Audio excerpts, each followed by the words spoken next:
Good morning. This is Craig Evans for thewaymissions.org, which presents the Enlightenment teaching of the Way. And of course, most people know that the Way was the teaching that was taught by Christ. And the perspective here is, what is Jesus trying to enlighten us into?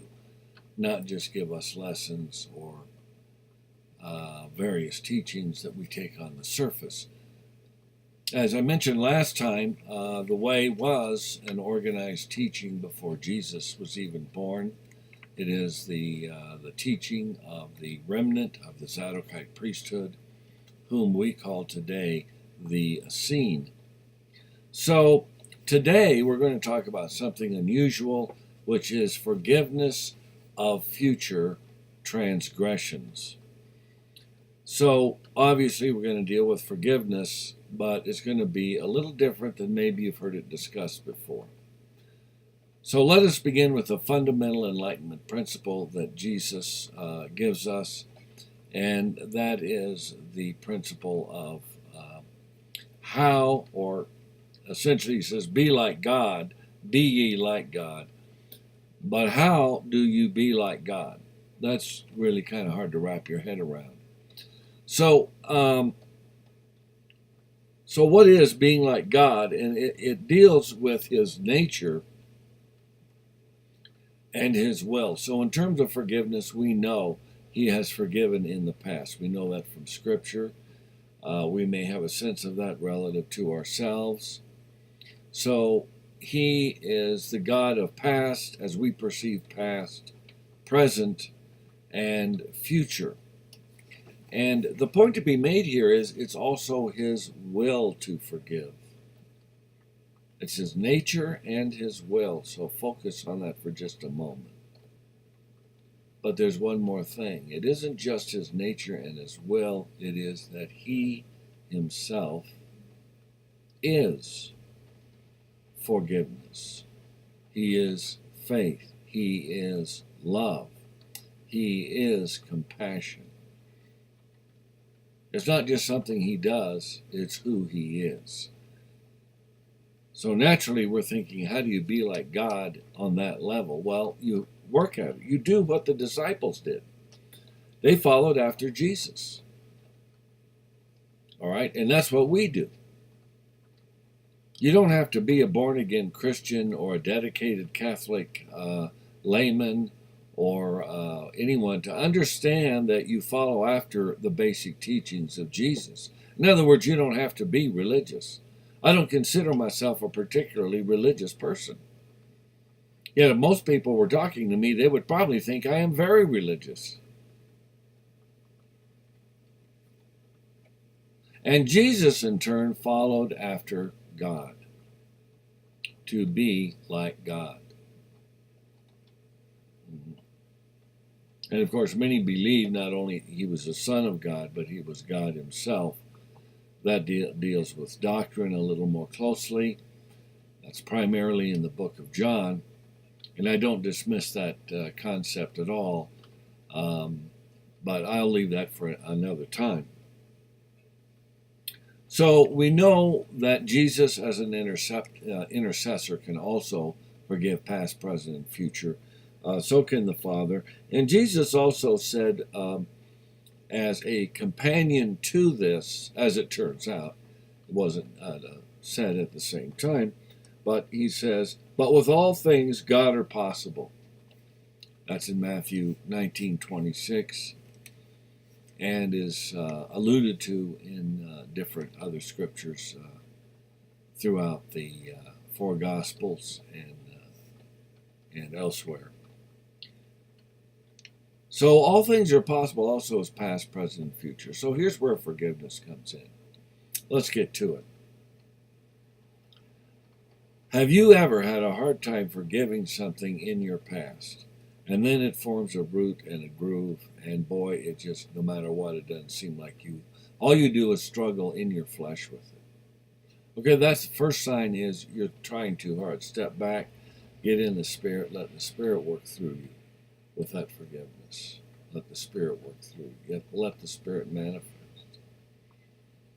But your mind is in the past. What I am saying is you need to forgive future transgressions. Or you could say even future sins that people commit against you. Why would you say that, and how do you do that? Well, you think it. You pray on it. You can pray on it. You can say it out loud. You can name it. I have 5 articles on naming. Very important aspect of Scripture and the power of the spoken word. Some of which you have heard about before, and some of which I write you probably have not heard or read about. I forgive every transgression that's going to come against me in the future. Why? Because God does that by being who He is. He is forgiveness. So you're trying to struggle and forgive this over here and forgive that over there, and then another thing comes up and another thing. What you really need to do is begin to manifest forgiveness as a nature. Rest back in the Spirit. Let the Spirit manifest forgiving nature in you. And will it to be so. And say it out loud to be so. And pray on it to be so. I want the forgiveness nature. Then you are dealing with the present. And you are dealing with your destiny, your future. So when you forgive transgressions in the future, you bring yourself into the present moment. Whether you know it or not, you're actually developing the forgiveness nature, because that's what God's going to do. He's going to forgive in the future. When that moment arrives, it'll be forgiven. And you are no longer trapped back in the past, trying to forgive this and that and memories and one thing and another. Now here's what will happen. The essence of the Spirit of God will begin to manifest in you and begin to fill you. You'll notice it almost right away. In fact, I did, when I realized how important this is. You forgive in the future. You will end up by taking on the essence and nature of forgiveness. You will forgive in the past, whether you even know what you're forgiving or not. And here's maybe the most important principle here, so important, is it brings you into the present moment in a way that maybe you have not experienced or don't experience often enough. You may be busy in the present moment, but are you, in terms of your consciousness, your beingness, if you will, are you really in the present moment? When you're always busy forgiving in the past, you're going back and forth and back and forth and back and forth. You do not encompass the nature of God. You just don't quite make it. Why?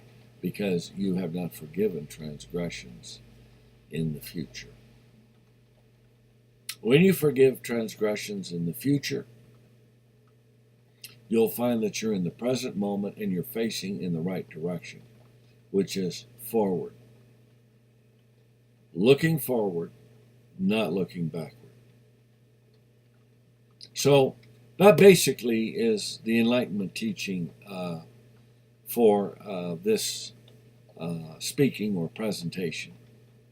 And I'd like you to visit thewaymissions.org. We have more work to do on the website, but there are 30 articles available for you there.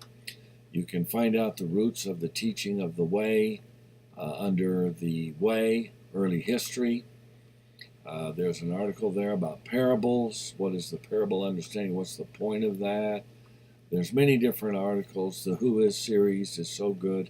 Talks about early biblical figures, especially Cain. We have a number of articles on Cain and the heritage he brings to planet Earth. So I'd like to thank you for listening. And until next time, remember, and it's really true, Jesus really loves you. Bye-bye.